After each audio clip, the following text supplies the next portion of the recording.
When was your first paid gig? When did that happen? When did someone give you money for this? Because I Well, remember my when first paid gig, and probably still to this day, my highest paid gig was my bar mitzvah. Man, people just they just hand you envelopes full of cash, man. Then I wasn't, I wanted to be honest to this day, and they'd hand you another envelope, hand you another envelope, hand you another, I'm like, whoa. And I wanted to be honest. I'm like, dude, I didn't understand what I was reading from the Torah. I memorized it, I wasn't actually understanding Hebrew. And you had a coach. I forget his name, but he was a rabbi, and he was a professional when it came to the Torah. Boy, he brought me up to speed in a few months. And then we had this big show at the synagogue, and I was the headliner. And so I had this big wad of money, man, and I put it in my top dresser drawer during the party that we had at our house. And I'm like, in my head, I'm like, a BB guns, a bicycle. It's like the rabbi said earlier that day, today you are a man. But in my head, I still wanted toys. So I don't know who was right. I think we were both right. Because I still wanted to buy toys and stuff. But later that day, when I had some time to myself, I peeked down at my penis. It was a little bit bigger. So I think we were both right. No, because if either one of you are Jewish, you know this, when at some point, like in your first few days, they cut off a little bit of your penis, but it grows back usually by the time you're bar mitzvah. And that's why they say today you are a man. With actually, even back then they were shortening things. Today it's ridiculous. Everything is LOL and abbreviations. But back then it was right. They abbreviated. Really, what they used to say was today you are more of a man.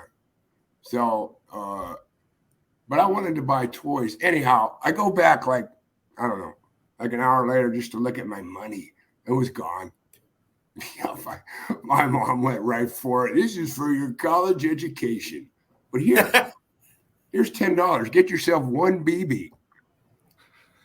But okay, no, seriously, my first paid gig.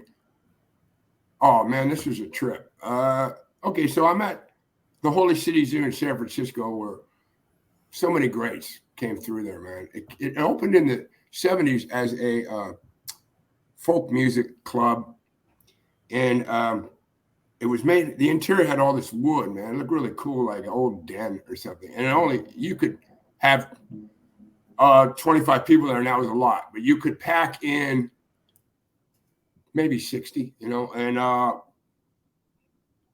tell you, man, we could do a whole nother show about all the crazy stuff that just happened there that I was a part of. But the wood came from some place called Holy City, so in Northern California. And so that's why it became the Holy City Zoo. And I guess the zoo part was like an Animal House type of reference. You come here and be crazy because we want you to get good. Just don't think about ever being banned from this club. And for people who don't know, sorry, Bob. For people who don't know, can you drop some of the names, the people who were working there at the time? Back in the glory days? Robin Williams, Dana Carvey, Bobcat, yeah. Oh yeah, Bobcat, Dana Gould, Tom Kenny. Oh man, I miss people. God, the guy that was in a sitcom, he did Uncle Buck. He did the sitcom version of Uncle Buck. Candy. No, that's the movie version. This guy did the sitcom version. Great comic guy, funny guy. Unfortunately, he passed away, I think a year ago. But anyhow, who else, man? Everybody went through there too. Right. I mean, like Bill Hicks. Were you a bartender before you were a comic there, or were you a comic who got a job as a bartender there? Yeah, I was, doing all these freaking jobs, man, just like you have to do. And like the last, I think, day job I had was in a mailroom at Chevron downtown. And prior to that, I was like a Kelly girl, but a Kelly guy. And a Kelly girl, you ever hear of that? I've heard of that. What is that? It's a temp agency. Right. But it's like, well, we'll call you at 4:30 in the morning and let you know if you're working that day. I'm like, shit, I'm just getting home at 4:30 in the morning. But I was young. That's why, if you want to do this start young, because the first part you might be doing 8 jobs and then having to do a set at 2:30 in the morning. So, but when you're 22 years old or something like that, we're all made of rubber. The hormones are spiking, and what was I? Oh, okay. So I started doing open mics at the zoo, and then just by luck,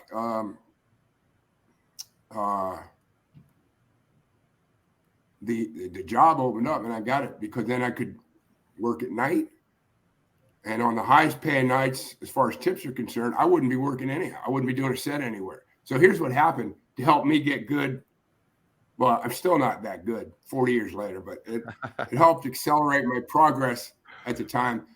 Okay, so that it was usually, Sunday, Monday, Tuesday were open mic nights.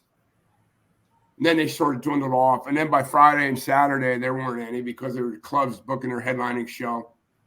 So, but what they did at the zoo, they started letting me do sets. See, the zoo was unique because when the headliner was done, they would let the show go till 2:30 in the morning if people were going to stick around. And not to sell drinks, just to, promote the development of young comics. And, no headliner had a problem with that. And if you had a problem with that, like, oh, I'm the headliner and the show's over and I'm, you wouldn't be working there anyhow. So not only did I get to watch all these freaking unbelievable sets, but like, for instance, I first saw Rubin up there, and I'm like, I saw him like 4 nights in a row. And then what happened was he dropped in on, I think on a night where I was doing an open mic, and somebody, and he would do that a lot, right? And then he would go off and just kill for a crazy amount of time. And then back in where this place was, there was a lot of foot traffic. So Rubin's on stage and there's 10 people. Word gets out 20 minutes later, this place is packed. And nobody, open micers, they didn't want to go up after him. And I said, oh, perfect. So then I'd go up to the manager and go, put me on next. And they're like, okay. Now, here's what happened. Logically, my spot was like 2 in the morning. Now I'm going up at 10:30. Now the place is packed. And then I figure in my head, the audience is going to be kind to me because they just went from superstar to open mic unknown hack schmuck. So let's give them a break. Okay, I was wrong about that last part, but the first few parts were nice to have, man. I mean, swapping out from 2 in the morning to 10:30, that was awesome, man. My first real crowds, and then one other thing, first real crowd, I meant like, they put you up at 2 in the morning. Even if the place had started with a good sized room, there's only a few people left. But a great place to work out and really, try to find who you are. But like I said, in college, there were, we were doing 500 people. And also when I left college, I didn't use any of the material. I started over, not because I was doing stuff like, hey, how about that University of Arizona football team? That wasn't it. Even in college, it was all absurd stuff. But I just felt that I think maybe it got, I just didn't think, even though it had nothing to do with being in college, it was just regular absurd material. I think the crowd was a little bit too easy. So I was going to abandon it. I think maybe with the thought of bringing it back later. I never brought it back, but there were remnants of it. Like that was like initial style points that were developed and all that. But so then what happened at the Holy City Zoo, I would go up after the headliner was done. Or not right after, but, a few sets in there. And then the funny thing, what would happen, well, the great thing that would happen, I went from doing a few nights a week to working every night now. I was doing spots every night.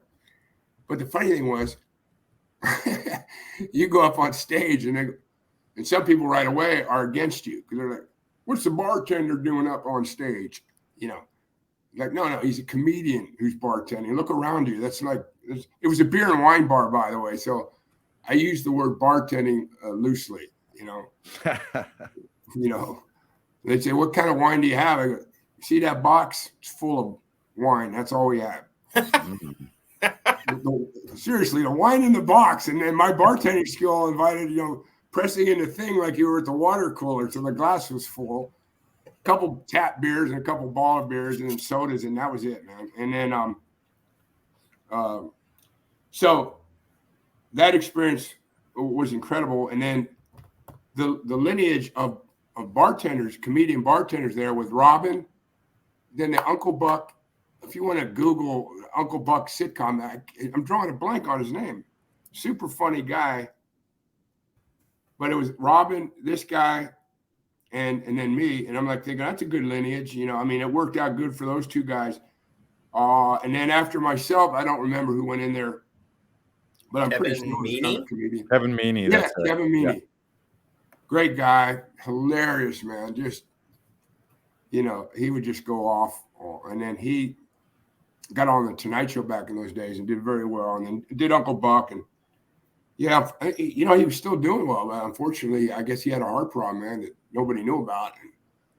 And passed away in his sleep, which we all do, for a few hours, but then we come back. But he didn't come back. So, but yeah, so it was Robin Williams, Kevin Meaney, then myself. And then, and also the great thing about being in the club was it allowed me to, on my breaks, develop a bad smoking, drinking, and drug habit, which I think is important. And I'll get into that later as far as the young kids just starting out.